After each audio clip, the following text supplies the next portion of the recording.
The forceps hit something hard. Rusted metal buried in muscle. My name was on the falsified report. The security guard's hand slammed into the car door, but I was already speeding away. 12 years ago, someone framed me.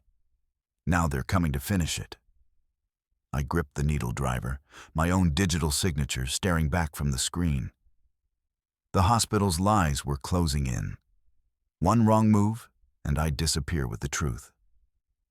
The overhead LEDs hummed. A sterile drone vibrating against the surgical mask pressed to David's mouth. He maneuvered the laparoscope with practiced grace, the monitor displaying the pale, fatty landscape of Thomas Miller's gallbladder. Beside him, the scrub nurse's breathing came in rhythmic, muffled puffs. The air in Surgical Suite 4 held the sharp, biting scent of industrial bleach mixed with the faint, metallic tang of cauterized flesh. David clamped the cystic duct. As he shifted the camera to check for adhesions, a glint of unnatural silver pierced the grainy image. He froze. This wasn't the slick sheen of bile or the dull gray of a stone. He moved the grasper, nudging a fold of the abdominal wall. The metal groaned against the forceps, a rusted, serrated handle of a needle driver, fused into the muscle by a decade of fibrous scarring. David's pulse thudded in his ears, thick and heavy. He zoomed the lens. Faint etchings emerged through the oxidation. St. Jude's, 2012. 12 years ago. His father's final year as chief of surgery. "Doctor, pressure is dropping," the anesthesiologist muttered, tapping a gauge. The rhythmic beep, beep, beep of the heart monitor quickened, its pitch rising like a panicked bird. David didn't answer. He stared at the tool, a jagged ghost buried in the man's flesh. He pictured his father's steady hands, the same hands that had taught him to tie a surgical knot before he could drive a car. This was more than a mistake. It was a crime left to rot in a living tomb. "Forceps," David said, his voice a dry rasp that felt like sandpaper against his throat. "Sir, the gallbladder, forceps. Now." He gripped the rusted handle. The instrument resisted, anchored by years of Thomas Miller's silent, aching history. With a sharp tug, the metal tore free from the tissue, releasing a dark, stagnant bead of blood. David held the evidence in the light, the weight of his father's legacy turning to lead in his palm. He slipped the needle driver into the deep pocket of his scrubs, the cold metal biting into his thigh through the thin fabric. He began to close the primary incision, his voice a low, rhythmic chant. 1, 2, 3, 4. He counted the stitches, his fingers dancing with a frantic, mechanical precision. He needed the count to be even. If it stayed even, the world stayed upright. 38, 39, 40. He tied off the last silk thread. The patient was stable, but David's world was tipping on its axis. The walk from the surgical suite to the parking garage felt like a descent into a different kind of purgatory.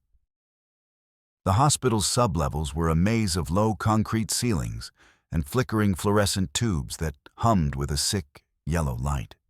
David's footsteps echoed, a solitary click-clack that seemed too loud in the oppressive silence.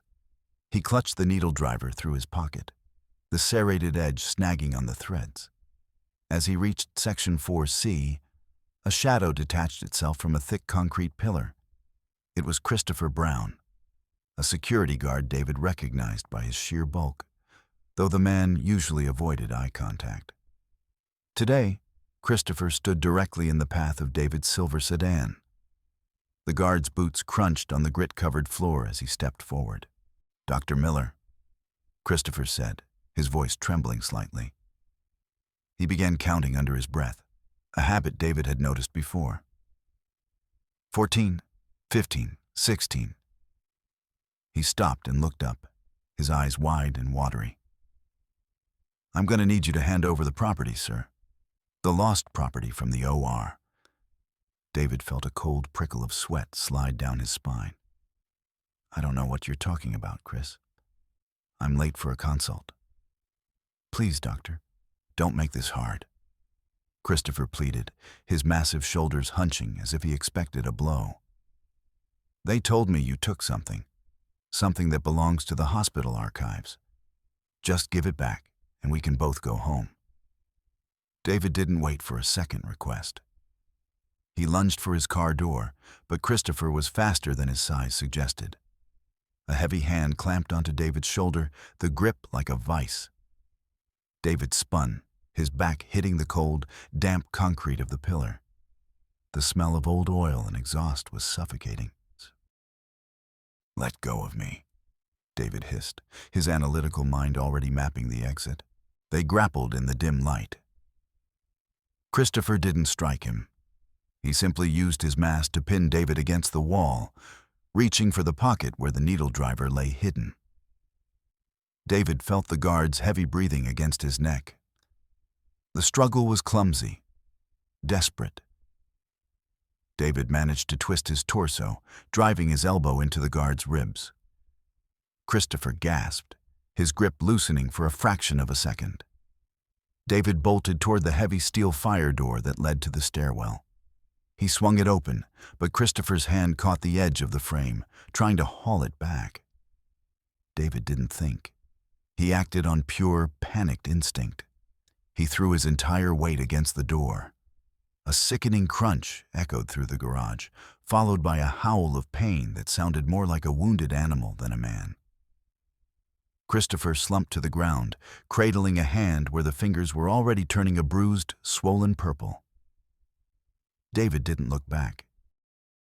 He scrambled into his car, the engine roaring to life with a mechanical scream that masked the sound of his own ragged breathing.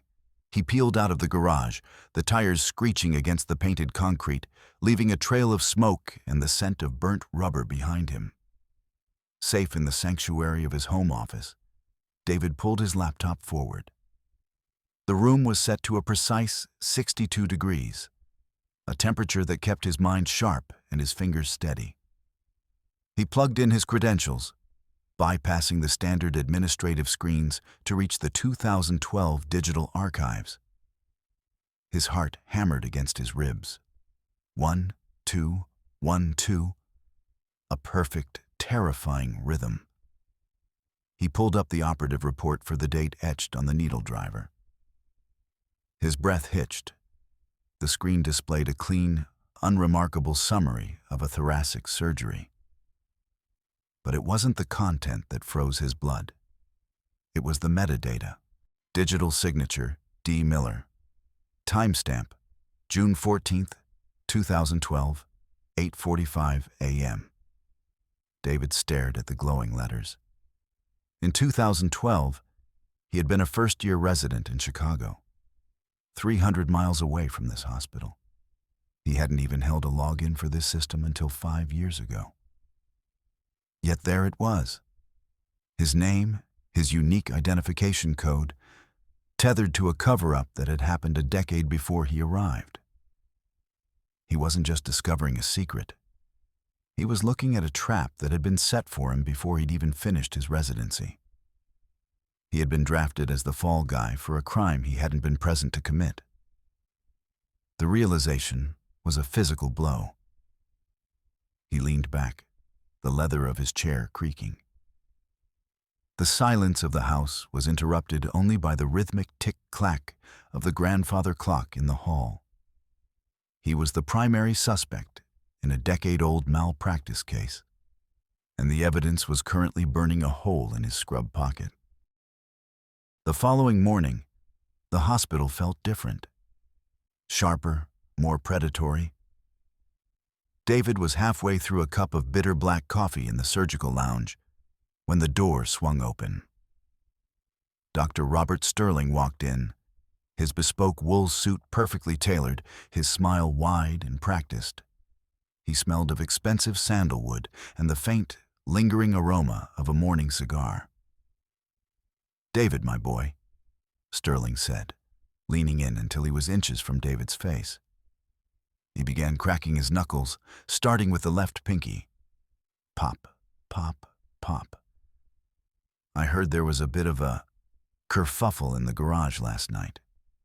Poor Christopher is in radiology. Quite a nasty fracture. He tried to rob me, Robert," David said, his voice level despite the tremor in his hands. "Rob you?" No. He was trying to protect you," Sterling purred. He sat on the edge of the table, his unblinking eyes fixed on David. "We have a problem, David. A tiny wrinkle in the fabric of our institution. The board has decided to move the malpractice hearing regarding the Miller case. It's no longer next month. It's tomorrow morning at 8. "Tomorrow? That's impossible. The patient just had a secondary hemorrhage an hour ago. He's back in the ICU. Which is exactly why we must act with haste," Sterling replied, his voice dropping to a conspiratorial whisper. "The optics are poor, David. A rusted tool, a patient bleeding out. It looks like negligence. Our negligence. If you want to keep that pristine record of yours, I suggest you spend the night preparing your defense. Or better yet, preparing your resignation." Sterling stood, adjusting his silk tie. "The big picture is the only one worth framing, David. Don't let a few rusty scraps of metal ruin a masterpiece of a career." David watched him leave, the sound of Sterling's knuckles still echoing in the small room. He knew he couldn't wait for the hearing. He needed the records clerk. He needed Sarah Thompson. He found the records office in the basement, a windowless bunker overflowing with the scent of old paper and stale coffee. But the door was ajar, the lock shorn off. Inside, the canyon of filing cabinets had been ransacked.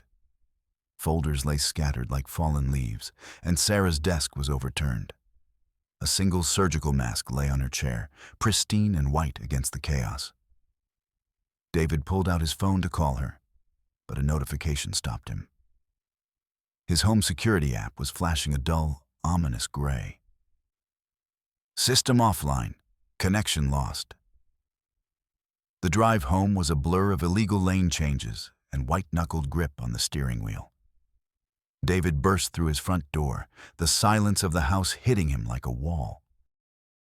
The air was still, the thermostat still humming at 62 degrees.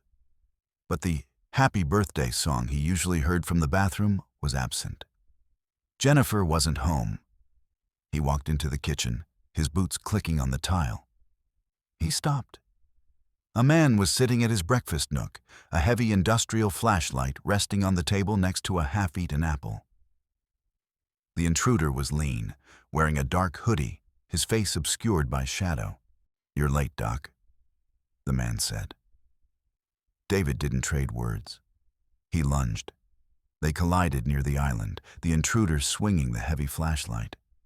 It grazed David's temple, sending a bloom of white sparks across his vision. David grappled with the man, their boots scuffing and sliding on the hardwood. They crashed into the living room, David's shoulders shattering the glass coffee table. Shards of glass bit into his palms, hot and sharp. The intruder pinned him, his hands closing around David's throat. David gasped, his lungs burning. He reached out blindly, his fingers brushing against the heavy, leather-bound volume of Gray's Anatomy that sat on the end table. He gripped the spine and swung with every ounce of desperate strength he had left. The book connected with the man's temple with a sickening, dull thud. The grip on David's throat loosened. The intruder slumped sideways, his head hitting the floor with a heavy weight. David lay there for a moment, chest heaving, the smell of copper and dust filling his nose. He forced himself up, his hands shaking as he reached into the unconscious man's pocket. He pulled out a smartphone. It wasn't locked. He scrolled through the recent messages, his eyes widening. There were logs of bank transfers. large five-figure sums moving from an entity called Apex Holdings into a private account. David's analytical mind began to race. He grabbed his laptop from the floor, his fingers flying across the keys. Subverted, David decided to trace the ownership of Apex Holdings immediately. He knew how these shell companies worked.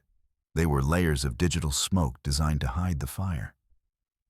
But he was a man of precision, a man who understood that every system had a vulnerability. He bypassed the primary firewalls of the state registry, using an old administrative backdoor he'd discovered during his research on hospital billing. He felt a surge of cold, intellectual triumph. This was the move that would end it. If he could link Sterling's personal accounts to the man on his floor, the conspiracy would collapse. He traced the routing numbers through a Cayman Islands clearinghouse, then back to a domestic branch in Delaware. The evidence was forming a perfect, logical chain. He could see the destination. He could see the owner field flickering as the data loaded. He felt a wave of relief so potent it made his lightheaded. He had them. He had the proof he needed to clear his name and expose the rot. The screen refreshed. Screen. David's breath hitched. The blood drained from his face, leaving him cold despite the exertion of the fight. The owner of Apex Holdings wasn't Robert Sterling. It wasn't the hospital board. Owner, Sarah Jennifer Miller. The room seemed to tilt. Jennifer, his wife. The woman who hummed "Happy Birthday" while she scrubbed her hands. The woman who had managed his schedule, filtered his mail, and curated his perfect life for 15 years. He heard the front door open, the soft, rhythmic click of heels on the hardwood. Jennifer walked into the living room, her face a mask of practiced, melodic calm. She didn't scream at the sight of the unconscious man or the broken glass. She simply set her purse on the counter and looked at David, her eyes reflecting the blue light of the laptop screen. "You weren't supposed to be home for another hour, David," she said, her voice as smooth as silk. "Sarah," David whispered, using her first name, the one she never used. "Apex Holdings. Jennifer, what have you done?" Jennifer didn't flinch. She walked toward him, her movements mirroring his own rigid posture. "I saved us, David. I saved you. Do you have any idea how much debt we were in after your fellowship? Do you know how close we came to losing everything because you were too busy counting stitches to notice the bills? You took money from Sterling," David said, the truth hitting him like a physical blow to the stomach. "To hide what? To hide that he ruined a man's life? To hide that he framed me?" "He didn't frame you, David. He authored you," Jennifer replied, her artificial laugh echoing in the cold room. "He gave you this career. He gave us this house. All he asked was that I keep you focused, that I make sure you didn't look too closely at the old logs. The payments, they were a safety net. For the sister I couldn't save. For the life we deserved." David looked at her, really looked at her, and realized the woman he loved was a stranger who had been cashing checks on his soul for a decade. He was in a worse position than he had been an hour ago. He wasn't just fighting a corrupt boss. He was living with the enemy. The next morning, the hospital felt like a tomb. David sat in the surgical lounge, his hands wrapped around a cold cup of coffee. The clink, clink, clink of a peppermint tin announced the arrival of Michael Davis, the hospital's legal counsel. Davis straightened his tie 3 times before sitting across from David. "Dr. Miller," Davis said, his voice a dry, legalistic drone. "We have the footage from the garage. We have the statement from Christopher Brown. Theft of hospital property, aggravated assault. It's a long list, David. A very long list. The needle driver is evidence of a crime, Michael. You know that. What I know is that you have a choice, Davis replied, sliding a single sheet of paper across the table. Sign this voluntary resignation. Surrender your license. We'll call it a nervous breakdown. The police won't be involved, and your wife, well, her financial irregularities will remain a private matter. If you don't, you'll be in handcuffs before the board meeting starts. David's phone buzzed in his pocket. A text from an unknown number. Sub-basement. Locker 112. I have the paper log. S. Sarah Thompson. She was alive. David didn't sign. He stood up and walked out, ignoring Davis's threats. He descended into the bowels of the hospital, where the air grew thick with the smell of steam and damp earth. The sub-basement was a forest of rusted pipes and thumping machinery. He found locker 112 near the massive, roaring boilers. He pried it open with a discarded piece of rebar. Inside, tucked under a stack of old silk ties, was a dusty accordion folder. He opened it, his heart skipping a beat. It was the 2012 paper log, the physical record that predated the digital system. He flipped to June 14th. There, in his father's handwriting, was the truth. Assistant R. Sterling. Note: instrument count discrepancy noted. Chief of surgery overruled. His father hadn't made the mistake. He had tried to report it. Sterling was the one who had left the tool inside, and Sterling was the one who had buried the report. It's a beautiful piece of history, isn't it? David spun around. Robert Sterling stood in the shadows of the boiler room, a heavy metal pipe resting in his hand. The mentor's eyes were wild, stripped of their predatory charm. My father didn't do it, David said, clutching the folder to his chest. You did, and you used me to cover your tracks. Sterling lunged. He was 70, but he moved with a terrifying, desperate strength. The pipe whistled through the air, narrowly missing David's head and clanging against a steam pipe. A jet of scalding white vapor erupted, hissing like a serpent. Sterling pinned David against the hot metal. The heat began to seep through David's scrubs, blistering the skin on his back. Your father was a weak man, David. He cared about the count. I cared about the legacy. I made you who you are. David roared in pain and kicked out, his boot connecting with Sterling's knee. The older man buckled, and David scrambled away, gasping for air that didn't burn. But as he turned to run, Sterling's hand shot out. He didn't grab David, he grabbed the folder. With a flick of his wrist, Sterling tossed the accordion folder into the open maw of the industrial incinerator. The flames leapt up, hungrily devouring the yellowed paper. David watched as the only physical proof of his innocence turned to gray, weightless ash in seconds. You think that was the only secret, David? Sterling panted, leaning against a pipe. Why do you think I chose you? Why do you think I brought you here? Because you're a monster, David spat. No. Because Thomas Miller, the man on your table, is your father. The hero who died? He didn't die. I used him.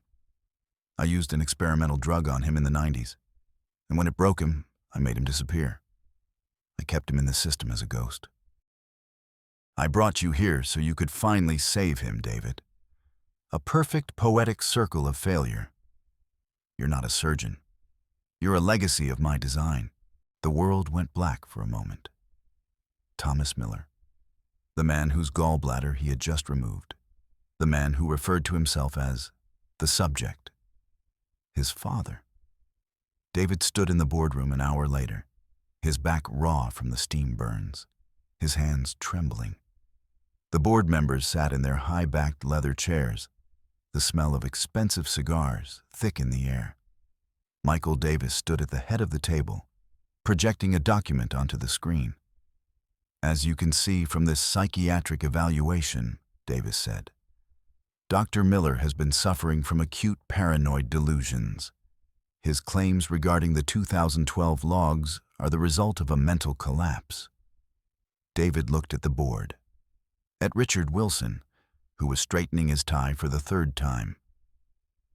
They were all in on it. They were the architects of the cathedral, and he was just the stone they were ready to discard. But David was still a surgeon, and a surgeon knew how to find the hidden rot.